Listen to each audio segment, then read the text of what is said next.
बिस्मिल्लाहिर्रहमानिर्रहीम अस्सलाम वालेकुम जी। आज का हमारा लास्ट टॉपिक है एंजाइम्स का, जिसमें हम कुछ टर्म्स को डिस्कस करेंगे।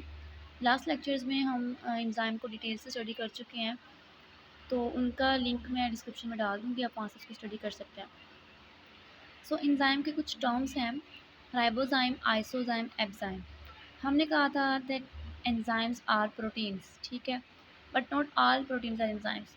लेकिन this is not said that all enzymes are proteins but with some exception like ribozyme, ठीक है।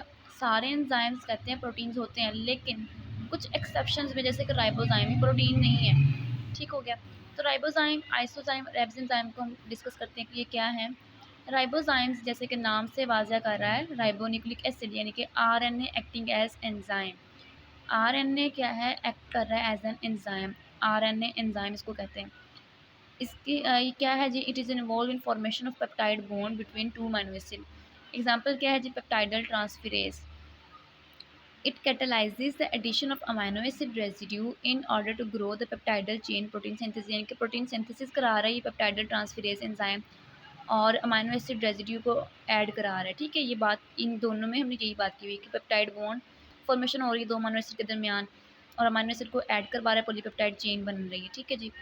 तो ये हमारे पास राइबोजाइम है। उसके बाद है जी आइसोजाइम। आइसो मीन्स सेम, ठीक है, इसको हम आइसो एंजाइम भी कहते हैं। ये क्या होते हैं जी, स्ट्रक्चरली डिफरेंट होते हैं बट फंक्शनली सिमिलर होते हैं, यानी स्ट्रक्चरली मुख्तलिफ हैं और फंक्शन इनका सबका सेम होता है। For example creatine kinase. Creatine kinase enzyme, it is involve in phosphorylation, यानी कि एनर्जी प्रोवाइड करता है, एनर्जी बनाता है। इट हैव थ्री टाइप्स, ठीक है, इसमें तीन चार टाइप्स हैं, which has same function but different structure. इनकी तीन टाइप्स हैं क्रिएटिन काइनेज की, ठीक है, और स्ट्रक्चर के लिहाज से वो सारी जो है वो डिफरेंट हैं, लेकिन फंक्शन सबका सेम है, इनके एनर्जी ही प्रोड्यूस करना इनका काम है, ठीक है। एटीपी बना रहे हैं, एनर्जी बना रहे हैं। उसके बाद लैक्टेट डिहाइड्रोजिनेज एंजाइम है, ये भी क्या कर रहा है, एनर्जी बना रहा है, ठीक है। तो ये भी क्या है, आइसोजाइम है, और स्ट्रक्चरली डिफरेंट है बट फंक्शन इनका सेम। लैक्टेट डिहाइड्रोजिनेज 1 2 3, ठीक है, इसके भी टाइप्स हैं।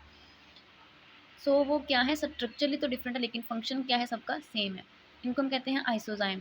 उसके बाद थर्ड टाइप है जी एब्जाइम। एब्जाइम को हम कैट मैप से डिनोट करते हैं। Cat map stands for catalytic monoclonal antibody, ठीक है जी। कैटालिटिक मोनोक्लोनल एंटीबॉडी, मोनोक्लोनल का मतलब क्या होता है, जो कि सेम केमिकल रिएक्शन जो है वो करा रही होती है, ठीक है। Antibody of same type and perform same chemical reaction, यानी कि सेम टाइप की एंटीबॉडी है और वो सेम केमिकल रिएक्शन परफॉर्म करा रही है। Antibodies are proteins found in plasma. Antibodies क्या होती हैं, प्रोटीन्स होती हैं जो कि हमारे प्लाज्मा, ब्लड प्लाज्मा के अंदर मौजूद होती हैं। तो ये है जी एब्जाइम। ये हमारे पास कुछ जनरल टर्म्स हैं कि ब्लड क्या होता है, प्लाज्मा क्या होता है, सीरम क्या होता है। एक जनरल इन्फॉर्मेशन के लिए है, ब्लड जो है, ब्लड के दो पार्ट्स हैं, दो टाइप्स हैं, दो चीज़ें ब्लड के अंदर आप कह लें, ठीक है जी। प्लाज्मा प्लस सेल्स, इनको मिला के हम क्या कहते हैं, ब्लड। Plasma plus cells. अब प्लाज्मा क्या होता है, ब्लड के अंदर से अगर हम सेल्स को निकाल दें, ब्लड माइनस कर दें सेल्स को, ब्लड के अंदर से सेल्स को निकाल दें, तो जो बाकी चीज़ हमारे पास बचती है वो होता है plasma. Then what is serum. Serum क्या होता है, plasma minus fibrinogen.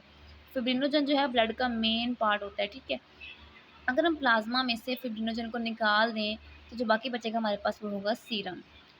So this is all about our lecture. Enzymes की बात की हमने, टर्म्स थी हमारे पास कुछ बेसिक्स, ठीक है। ये हमारा एक लास्ट लेक्चर था एंजाइम का। सो आई होप आपको समझ आ गई होगी इंशाल्लाह। नेक्स्ट लेक्चर में इंशाल्लाह मिलते हैं एक नए टॉपिक के साथ। तब तक के लिए अल्लाह हाफिज़।